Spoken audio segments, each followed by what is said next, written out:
Opa pessoal, hoje nós vamos falar de um problema que assombra o Japão há anos. O vídeo no Japão, nós vamos ver as causas que podem causar isso. Então, eu sou o Viajado e seja bem-vindo à viagem. Bom, como nós vamos falar de termos bem pesados, eu vou aliviar os termos, falar suicídio com outras palavras, para não precisar ficar censurando toda hora. Então, para não ficar censurando toda hora, eu vou falar o oposto de viver. Romantização do oposto de viver. Muitas pessoas frequentemente mencionam uma longa tradição de cometer o oposto de viver em nome da honra, como um possível fator por trás da alta taxa de suicídio no Japão. Elas ilustram isso como exemplo. Senpoku é uma prática ritual de cometer o oposto de viver japonês, também conhecida como harakiri. Tradicionalmente era realizado por samurais para restaurar a honra pessoal ou familiar. Geralmente, o praticante se abria com uma espada e um assassino ficava pronto para decapitá-lo, evitando assim um possível sofrimento prolongado. Essa prática era profundamente enraizada na cultura samurai do Japão feudal, e os jovens pilotos kamikaze eram pilotos japoneses da Segunda Guerra Mundial que participaram do ataque oposto de viver, geralmente aeronaves carregadas de explosivos contra navios inimigos. O termo kamikaze significa vento divino. Em japonês, esses ataques suicidas eram parte de uma estratégia militar desesperada do Japão no final da guerra, quando as forças aliadas estavam avançando. Tem também o fato do Japão não possuir uma história de cristianismo como o Brasil. Por isso, o suicídio não é considerado um pecado. Na verdade, algumas pessoas acreditam em reencarnação. E se a sua vida não está dando certo, é melhor partir para outra. Ken Jobs, que trabalhava no serviço de apoio a pessoas com tendências oposta de viver no país, compartilha essa perspectiva. Ele afirma que sua experiência ao longo das últimas 4 décadas indica que idosos que enfrentam dificuldades financeiras podem enxergar o oposto de viver como uma saída para essa situação. O seguro de vida no Japão frequentemente apresenta ambiguidades em relação ao pagamento por oposto de viver. Portanto, quando alguém comete o oposto de viver, o seguro costuma ser pago, afirma Joseph. Os idosos vivem sob uma pressão insuportável e acreditam que a melhor maneira de ajudar suas famílias é tirar suas próprias vidas. Problema no emprego. A dificuldade em encontrar empregos estáveis no Japão tem desencadeado um problema alarmante de ansiedade e depressão. Especialistas sugerem que as taxas de oposto de viver no país podem estar significativamente subestimadas devido a essa situação. Até mesmo casos de idosos que moram sozinhos frequentemente não são devidamente investigados, principalmente devido à ampla prática de cremação, que elimina qualquer vestígio de um possível oposto de viver. Contudo, esse problema não está restrito aos idosos com dificuldades financeiras. O oposto de viver entre homens jovens está em ascensão, tornando-se a principal causa de morte para aqueles com idades entre 20 e 40 anos. Isso está intrinsecamente ligado às condições precárias de emprego, uma vez que muitos jovens são contratados apenas por períodos curtos, uma realidade distante da antiga tradição de emprego vitalício no Japão. Surpreendentemente, cerca de 40% dos jovens japoneses lutam para encontrar empregos estáveis, o que gera ansiedade decorrendo de problemas financeiros e a instabilidade no mercado de trabalho. Além disso, a cultura japonesa favorece o silêncio e a falta de discussão aberta sobre problemas de saúde mental, o que pode dificultar o acesso a serviços de tratamento e apoio adequados. Isso pode levar a ansiedade e depressão, contribuindo para o oposto de viver. Outro fator pode estar relacionado à hierarquia japonesa. No Japão existe um termo chamado senpai, usado para se referir a alguém mais velho ou mais experiente em uma determinada atividade. O termo oposto, usado para alguém mais jovem ou menos experiente, é kohai. Desde a escola, os jovens japoneses são incentivados a seguir a hierarquia japonesa, com os kohai respeitando os alunos mais velhos, senpai. Isso pode levar à situação de bullying e somando ao fato de que muitas vezes eles guardam tudo para si, pode resultar em adultos traumatizados. Após a saída da escola, eles ainda têm que seguir essa hierarquia no trabalho, o que pode levar à subjugação e assédio, excesso de trabalho ou karoshi. Trabalhar 12 horas diárias é uma prática comum no Japão. As férias são rigorosamente regulamentadas, com apenas 10 dias por ano. Surpreendentemente, os trabalhadores japoneses costumam tirar apenas metade dos dias a que têm direito. Embora o Japão possua as licenças paternidades mais extensas do mundo, que podem chegar a um ano, apenas 5% dos homens aproveitam essa oportunidade, geralmente por um curto período, devido ao coletivismo japonês. É importante mencionar que o Japão foi o berço do termo karoshi, que se refere a morto devido ao excesso de trabalho. A história do sistema de trabalho japonês remonta à Segunda Guerra Mundial. Após a derrota, os soldados trocaram seus uniformes por terno e os assalariados se tornaram fundamentais para o milagre econômico japonês, reconstruindo o país durante um período de crescimento acelerado.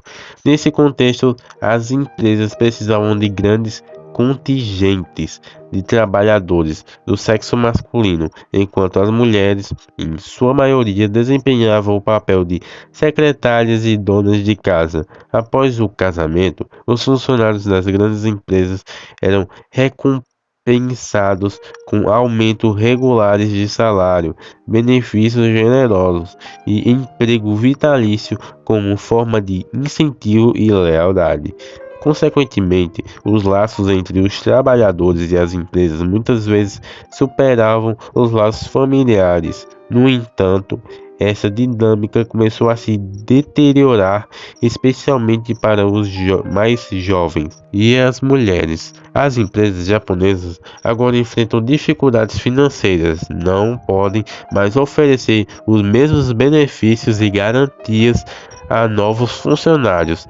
As mulheres enfrentam obstáculos significativos para equilibrar carreiras e maternidade, resultando em muitas delas deixando o emprego após a maternidade. Além disso, muitos jovens estão optando por carreiras alternativas, como serem propriedades de pequenos negócios.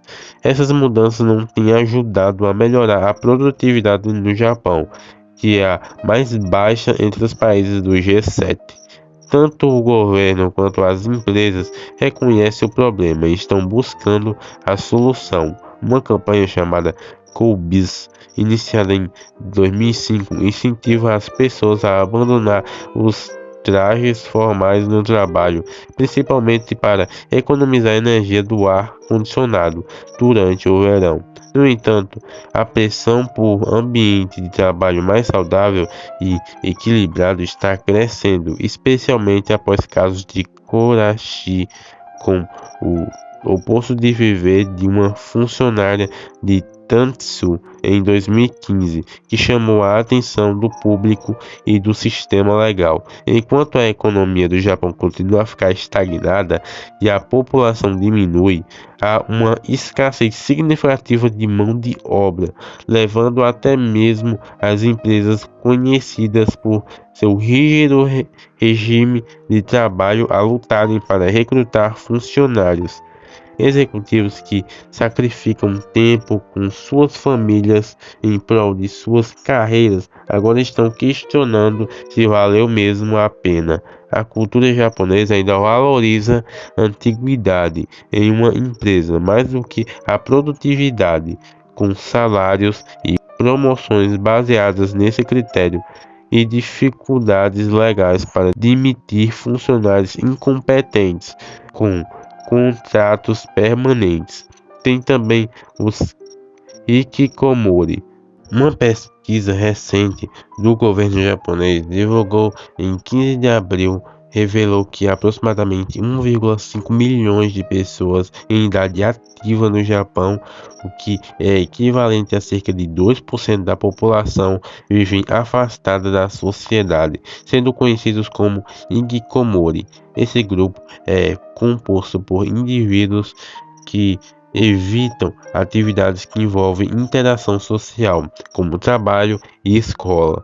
O estudo identificou que o abandono do emprego é a razão mais comum para esses comportamentos, seguido pelo isolamento causado pela crise social desencadeada pela pandemia de Covid-19, além de questões relacionadas à depressão e ao bullying. Novamente, 18% dos entrevistados com idades entre 15 e 39 anos apontaram a pandemia como a principal causa de seu isolamento, enquanto 20% dos entrevistados com idades entre 40 e 64 anos continuaram em reclusão, embora o Covid-19 tenha tido um impacto significativo na situação atual.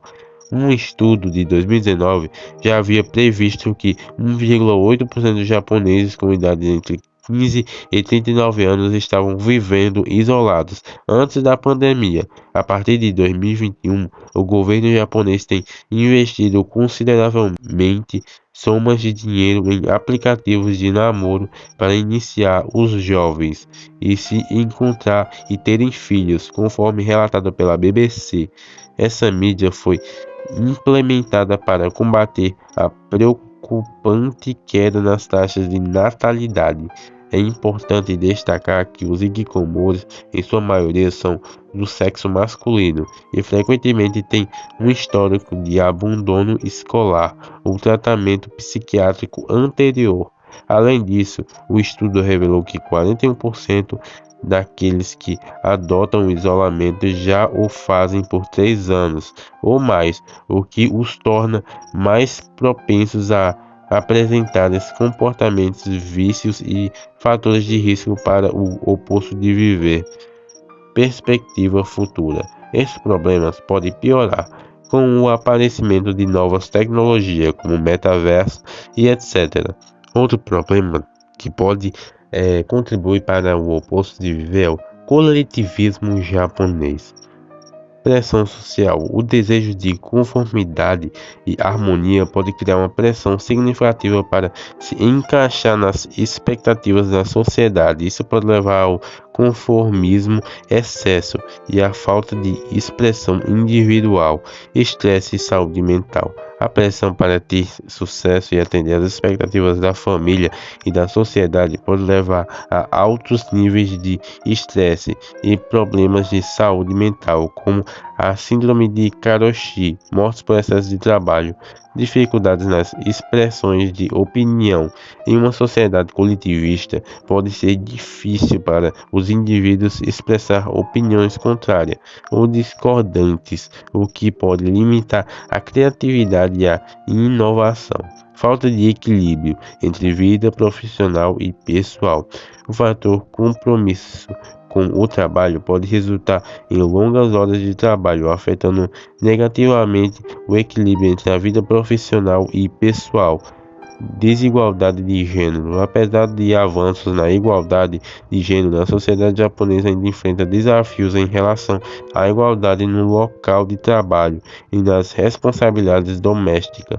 Pressão educacional. O sistema educacional competitivo pode criar uma pressão intensa sobre os alunos, levando a altas taxas de oposto de viver entre os jovens.